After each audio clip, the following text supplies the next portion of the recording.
Once upon a midnight dreary, while I pondered, weak and weary, over many a quaint and curious volume of forgotten lore, while I nodded, nearly napping, suddenly there came a tapping, as of someone gently rapping at my chamber door. "'Tis some visitor," I muttered, tapping at my chamber door. "Only this and nothing more." Ah, distinctly, I remember, it was in bleak December, and each separate dying ember wrought its ghost upon the floor. Eagerly I wished the morrow, vainly I sought to borrow from my books surcease of sorrow, sorrow for the lost Lenore, for the rare and radiant maiden whom the angels named Lenore, nameless here forevermore. And the silken, sad, uncertain rustling of each purple curtain thrilled me, filled me with fantastic terrors never felt before, so that now, to still the beating of my heart, I stood repeating, "'Tis some visitor entering entrance at my chamber door, some light visitor entering entrance at my chamber door. That it is, and nothing more." Presently my soul grew stronger, hesitating, then no longer. "Sir," said I, or "Madam, truly your forgiveness I implore, but the fact is I was napping when so gently you came rapping, and so faintly you came tapping at my chamber door, that I scarce was sure I heard you. Here I opened wide the door. Darkness there, and nothing more. Deep into that darkness peering, long I stood there wondering, fearing, doubting, dreaming dreams no mortal ever dared to dream before. But the silence was unbroken, and the stillness gave no token, and the only word there spoken was the whispered word, "Lenore." This I whispered, and an echo murmured back the word, "Lenore." Merely this, and nothing more. Back into the chamber turning, all my soul within me burning. Soon again I heard a tapping somewhat louder than before. "Surely," said I, "surely there is something at my window lattice. Let me see, then, what there at us, and this mystery explore. Let my heart be still a moment, and this mystery explore. 'Tis the wind, and nothing more." Open here I flung the shutter, when with many a flirt and flutter in there stepped a stately raven of the saintly days of yore. Not the least obsedience made he, not a minute stopped or stayed he, but with mine of lord or lady perched above my chamber door, perched upon a bust of Pallas just above my chamber door, perched and sat, and nothing more. Then this ebony bird, beguiling my sad fancy into smiling by the grave and stern decorum of the countenance it wore, "Though thy crest be shorn and shaven, thou," I said, "art sure no craven, ghastly, grim, and ancient raven, wandering from the nightly shore. Tell me what thy lordly name is of this night's Plutonian shore."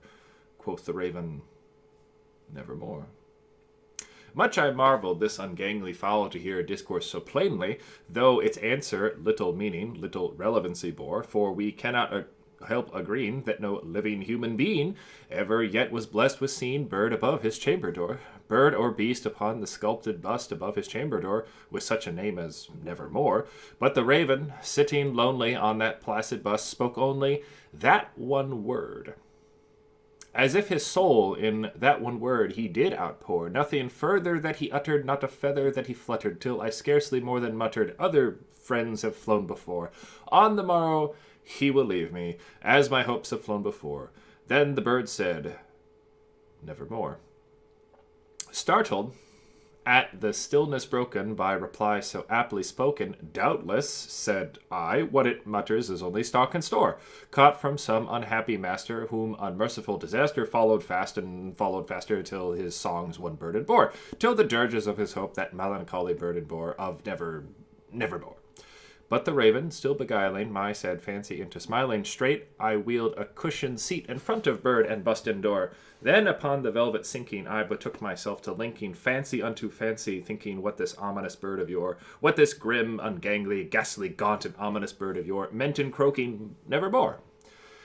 This I sat engaged in guessing, but no syllable expressing to the fowl whose fiery eyes now burned into my bosom's core. This and more I sat divining, with my head at ease reclining on the cushioned velvet lining that the lamplight gloated o'er, but whose velvet lining, with the lamplight gloating o'er, she shall press. Ah, nevermore. Then methought the air grew denser, perfumed from some unseen censer, swung by seraphim whose footfalls tinkled on the tufted floor. Wretch, I cried, thou God hath lent thee, by the angels he hath sent thee, respite and nepenthe from thy memories of Lenore. Quaff, O quaff this unkind nepenthe, and forget this lost Lenore. Quoth the raven, nevermore. Prophet, said I, thing of evil, prophet still, if bird or dever, whether tempter sent or whether tempest tossed thee here ashore, desolate yet all undaunted, on this desert land enchanted, on this hope by horror haunted, tell me, truly, I implore, is there balm in Gilead? Tell me, I implore. Quoth the raven, nevermore. Prophet, said I, thing of evil, prophet still, if bird or devil, by the heaven that bends above us, by the God we both adore, tell this soul with sorrow laden, if within the distant Aidenn it shall grasp a sainted maiden whom the angels named Lenore, grasp a rare and radiant maiden whom the angels named Lenore. Quoth the raven, nevermore. Be that our sign in parting, bird or fiend, I shrieked upstarting, get thee back into the tempest and the night's Plutonian shore. Leave no black plume as a token of the lie thou hast spoken. Leave my loneliness unbroken, quit the bust above my door. Take thy beak from out my heart and thy form from off my door. Quoth the raven, nevermore. And the raven, never flitting, still is sitting on the pallid bust of Pallas just above my chamber door, and his eyes have all the seeming of a demon's that is dreaming, and the lamplight o'er him streaming throws his shadows on the floor, and my soul from out that shadow that lies floating on the floor shall be lifted nevermore.